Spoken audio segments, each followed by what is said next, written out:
Hey everyone, Morgan here. So we're going to be talking about Album of the Week, and it is Carole King's Tapestry. Now, Carole King is probably the most successful female uh, writer of music songs of the second half of the 20th century.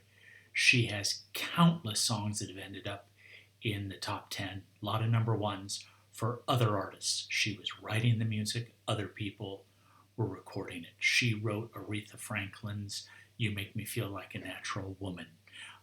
She wrote Pleasant Valley Sunday for the Monkees, did songs for Herman's Hermits, for the Shirelles, Boy You Still Love Me Tomorrow, songs for James Taylor, a whole wide range set of artists. Now, she started in the music career in New York in the late 50s with Paul Simon. They were like high school friends. They recorded a couple things, but nothing really came of it. Then, about 1960, she started to hit it real big, just working as a writer. Her husband, Jerry Goffin, was also writing with a writing partner, and they were hugely successful. Now, about 1968, 69, they got divorced. She moved out to Southern California, moved into the Laurel Canyon area, pretty close to where I grew up, actually. And it was really an artist community.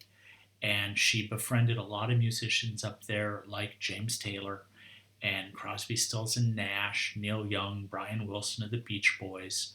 Uh, that whole crowd. If you've never watched the Netflix documentary called Echo in the Canyon, you have to watch that documentary. It's brilliant. Talks about that whole scene. Now, she was still writing and being really successful with the writing, but James Taylor convinced her. He said, "You need to record these songs yourself. These are wonderful songs, okay? But other artists are singing them. Just take them all, you own them, no rights issues or anything, and put out an album." So she recorded an album called Tapestry, which was released in 1970. And this album hit big. It was on the Billboard Hot 100 charts for over 300 weeks.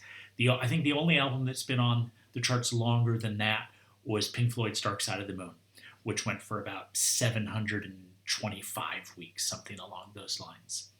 Now, Tapestry itself had songs that a lot of people were familiar with, but they did not hear them in her voice.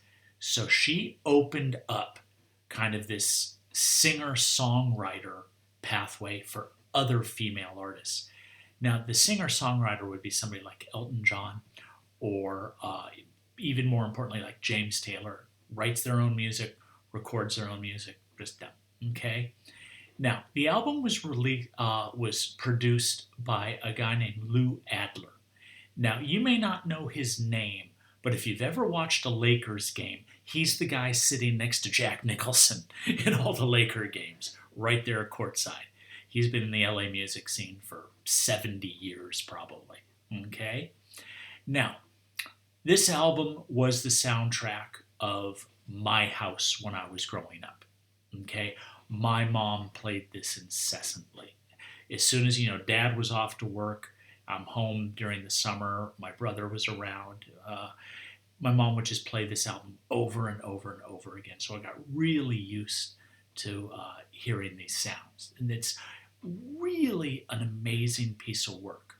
So, two tracks really I want to point out.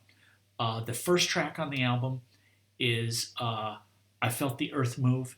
Okay, really great piece, upbeat. And then the closing track, side two, last one, was You Make Me Feel Like a Natural Woman. And so many artists have covered that. I remember watching a TV special, maybe a Rock and Roll Hall of Fame special, something like that, where Carole King, Aretha Franklin, and Mariah Carey performed it together. And it was really fascinating and a really great rendition of the song because all three of them were known for it, but really it's Carole King who wrote it. Okay, so it's a famous album. Check this one out, Tapestry by Carole King. All right, thanks for tuning in. This is Morgan signing off.